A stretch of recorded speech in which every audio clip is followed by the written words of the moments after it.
Greetings, everyone. This is Rock and Roll. This is Rock and Roll Spot Convention with the weekly comic round.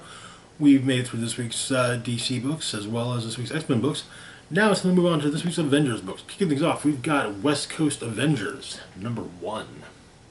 So, in the end of the last Iron Man run, Rhodey and Tony were considering I guess, Avengers Rehabilitation Squad. Basically made up of former villains. As some of the villains had actually been helpful in the downfall of Orcus. And so the issue ends with a fire in Mid-Wilshire, California. Little girl is, her family is saved by Ultron.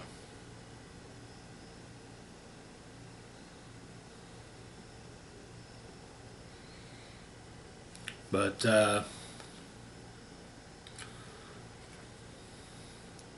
Tony is looking for an armor with especially with his current troubles, and dealing with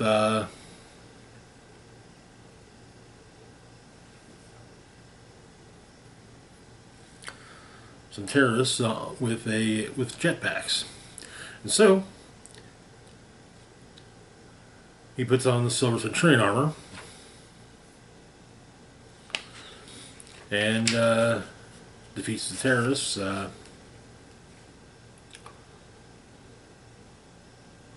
But it's still got some issues.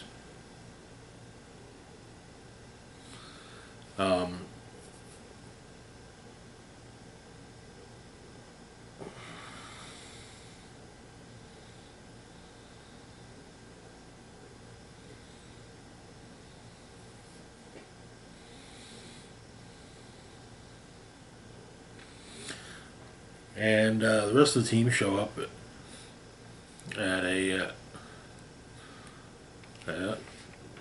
another group of terrorists who are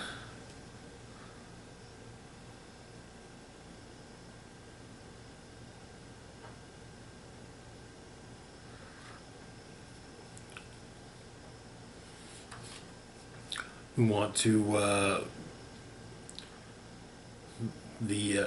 the United States government to voluntarily recognize their independent nation, and also they want California to give up the water it drinks from the Colorado River.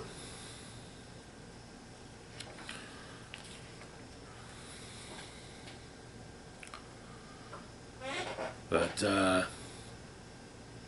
apparently Tony needs a jump. Gets one from Blue Bolt.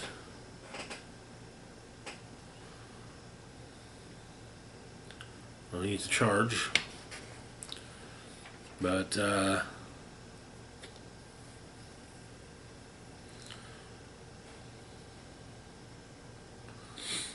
terrorists are handled not exactly in the best ways, leading Spider-Woman to say that she's going back to San Francisco.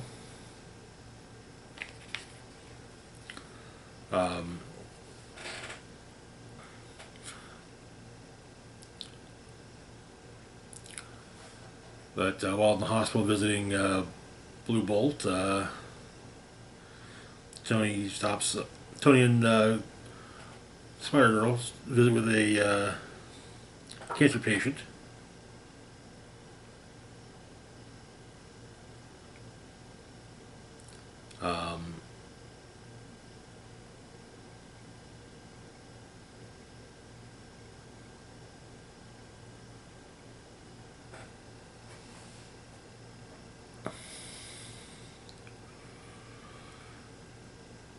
But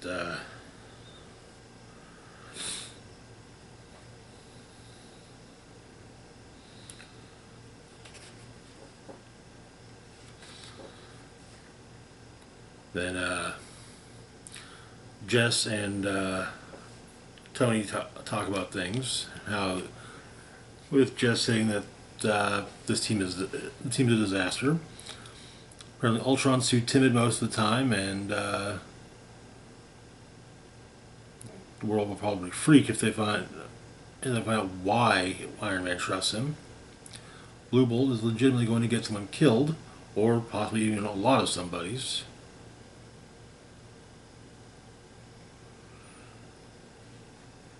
And she asked if he even asked her to join because she has a rap sheet, but and he says that he thought that maybe she could lead by example.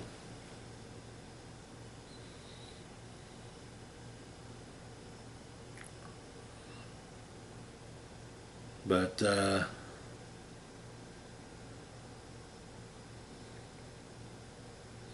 and yes, Iron Man does have a plan if things go bad with if the Ultron experiment goes bad.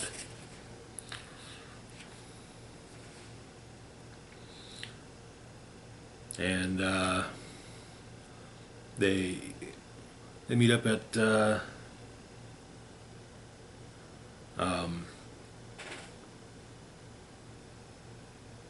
what used to be Santa Monica Airport.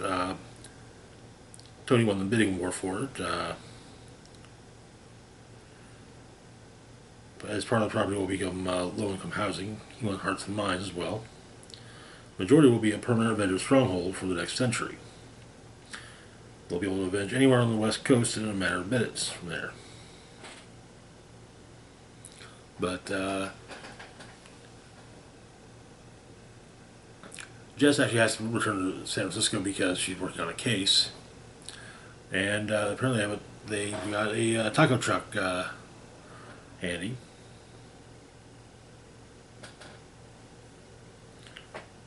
But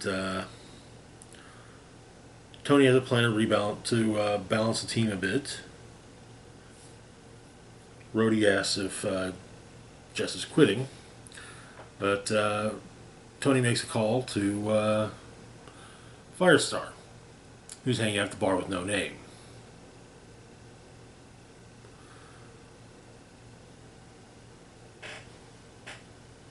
And excellent company. Electro, Vulture playing pool. Rhino was like Sandman, Craven, possibly even Black Cat, and Scorpion, as well as Taskmaster and Bullseye.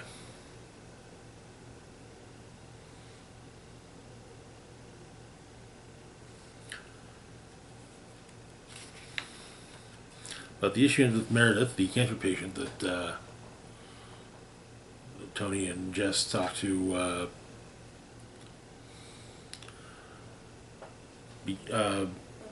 beginning her the next stage of her journey, as it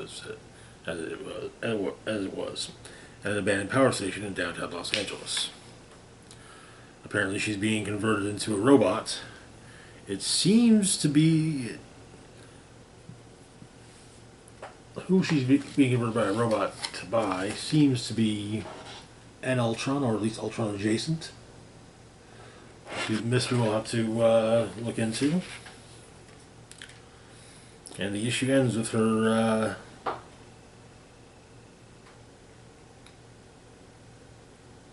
her head being placed on a robot body, and more quite a few people have already also been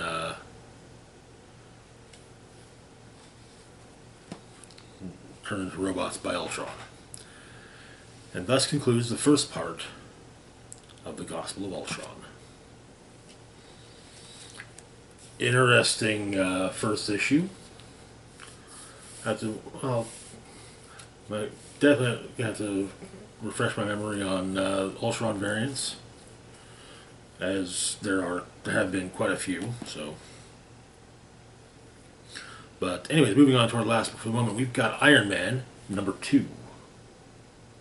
Hey, we go from one book about kind of focused on Iron Man to a book solely focused on Iron Man. Where we left off, Roxxon was attempting to buy Well, Roxxon and AIM were attempting to buy Stark Unlimited, and the board was actually kind of on board. Also, Tony was having some problems with his armors, magical malware, and so he has to make a new armor. It's even affecting his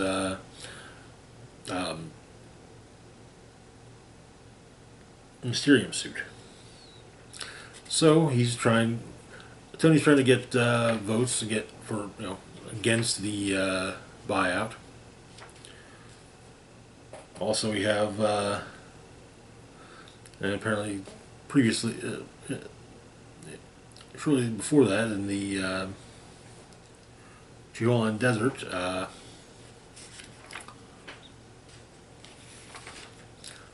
Iron Man basically to try to do some damage to Roxxon's ability to make money.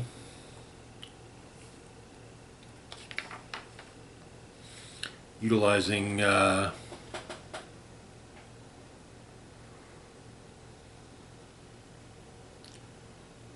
Tatara of the villain Tatara to do so, as he continues to look for votes. And in fact, one person that Melinda May, the one person he tried, who probably would have been his ally, he pretty much throws her involvement with as a member of the board during while Feilong was running Stark Industries in her face, probably absolutely getting her to vote for the buyout. But he goes to an AIM base in Aspen, and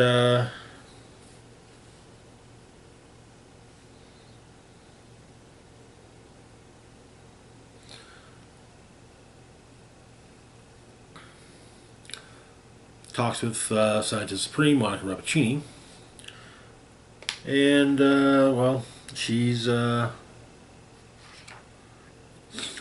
an ally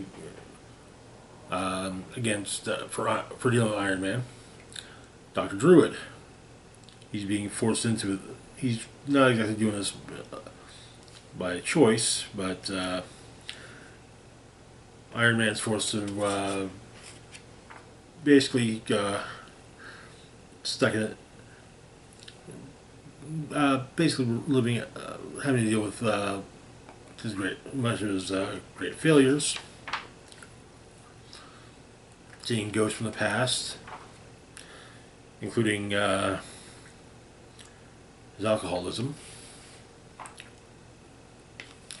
and he ends up unconscious until 45 minutes before the board vote. But he has to take on the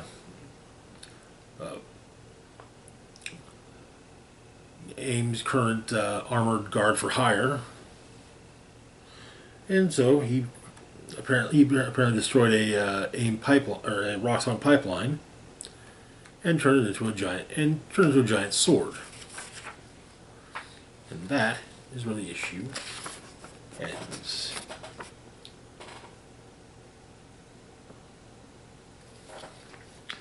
Interesting. Looks like Stark Unlimited is about to get bought out by Roxxon. It should make for some interesting crossover potential with Immortal Thor. But anyways, that's going to do it for now. As always, feel free to like, share, and subscribe. Links to my Facebook, Twitter, Blue Sky, Instagram, Mastodon, Patreon, and PayPal can be found in the description box down below. Big shout out to Patreon, Red Bandit's Penis. Thank you so much for your support. It is greatly appreciated. This is Rock and Roll Spock signing off saying, live long and rock hard.